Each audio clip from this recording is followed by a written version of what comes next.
So I forgot to tell you this one piece. So when my family was first taken to camp, they were in Wyoming, and it was really cold there. And my grandmother had MS, so she was in a wheelchair, and she could not go to the mess hall or the restroom.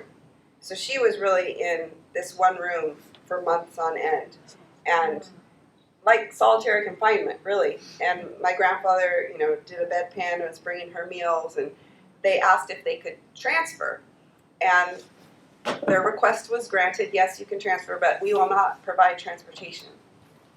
So it's a little bit crazy, but this story all of it is a little bit crazy.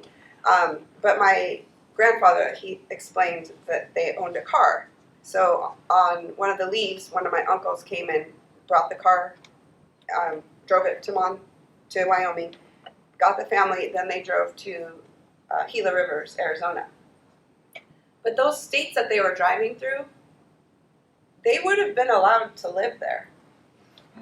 But they were told to go to this other camp, and so they said, well, we need to follow the rules. And they actually had some friends that lived in Colorado that were in California, and they knew, if we move, we don't have to go to these camps. So they moved inland into Colorado. And so my family stayed with their friends in Colorado and then went on to Arizona. And I just thought, Dad, why didn't you guys just stay in Colorado? But he said, well, they didn't want to be on the run. They didn't want to disobey. They're rule followers. Very much rule followers. One of the ways that this was justified publicly was saying we're going to put them all in the camp so that they will be protected from prejudice and harm that people might. So east of the exclusion area, where they were free to live, were they more prone to acts against them and did suffer more from that than?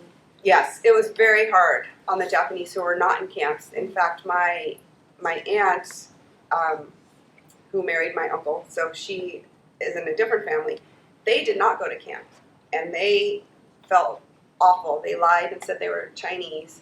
And I can't remember what state it was. It might have been Colorado, but her mom, I was talking to my cousin about it, so my aunt said that she kind of wished that they had been in camp, because then at least she would have had friends, and they would have had each other and community, and where they were, it was really hard too for the Japanese who stayed.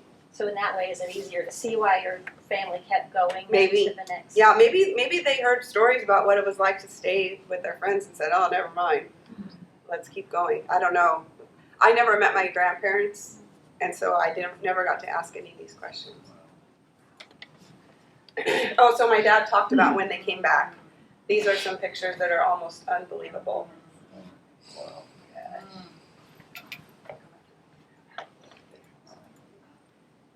And my dad talked briefly about how their house was torn apart and broken, and there was graffiti and awful.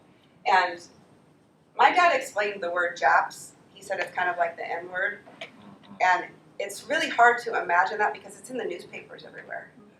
When you go back and look at those newspapers.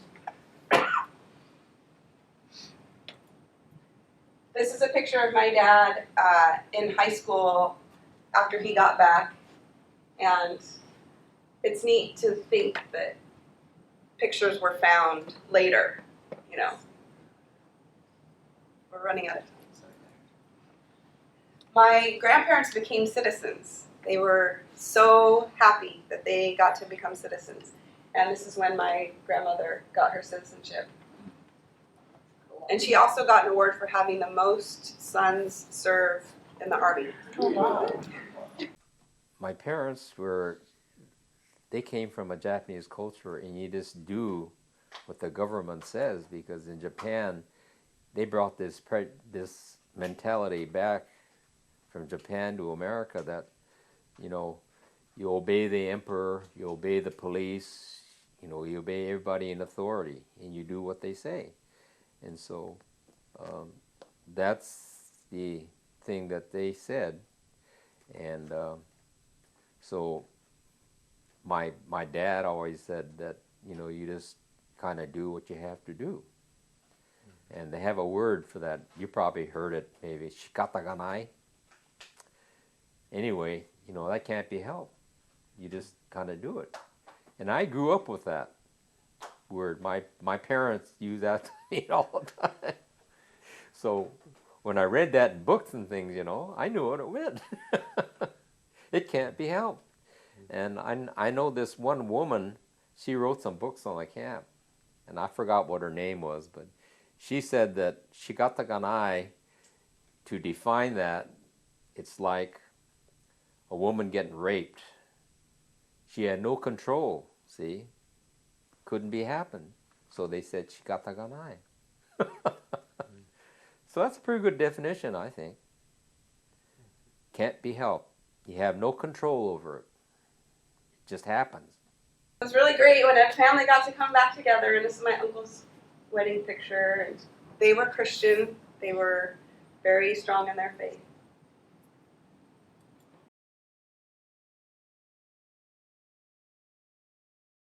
These were the cases that I was telling you about, the young men who fought this. Fred Korematsu. This is a case that is taught in every law. Are there any lawyers in here? In every law school. I guess this case was really big because they found some information that was hidden. So the person who was going to investigate if there's Japanese spies out there trying to find proof, they never found any, but they falsified documents because they wanted to put the Japanese in isolation. And there were 10 copies of it, and 9 of them were destroyed, and 1 copy somehow didn't get destroyed, and it was found in the 80s. Wow. And it took a while before they turned the decision, but the Fred Korematsu case is very famous because it proved that it was illegal for citizens to be, no due process. There were no actual crimes committed, and there was no charges against any of these Japanese. They just said, this is what we have to do. So this is another famous case, Gordon Hirabashi. He was a UW student. So all of the cases, when they went to the Supreme Court, they all lost. Oh, okay. But now it is mostly seen as something that America shouldn't have done. So Min Yasui is Oregonian, and there's a lot of information you could find. And this is what my dad was talking about in the Civil Rights Act. So to the Japanese who were in camp when this document was found and they could prove that there were no charges ever, nobody was ever charged with any crime. There were no crimes committed. The government decided that, okay, we should own up to this, apologize. So there were a lot of Japanese who really pushed for this to happen, and they came up with $20,000 for every person who was in camp. And my dad was, I don't know, in his 40s, so he got the money, but most of the adults had already passed. So the people who really, it would have been great for them to have some sort of money to help them start their life again, they didn't get that. But this is when my dad decided, oh, maybe I should start talking about this because it was wrong. And now the government's admitting that it was wrong. So it's the shameful thing in some ways, but then in other ways, this is something that should be taught and should be talked about. Yeah. Anyway, that is the story that my dad. And I'm sorry I kept you late, but if you have any questions, I'm happy to. So how is this impacting your kids now that they're several generations down and this is their family story? That's a really good question. They're now becoming adults. Mm-hmm.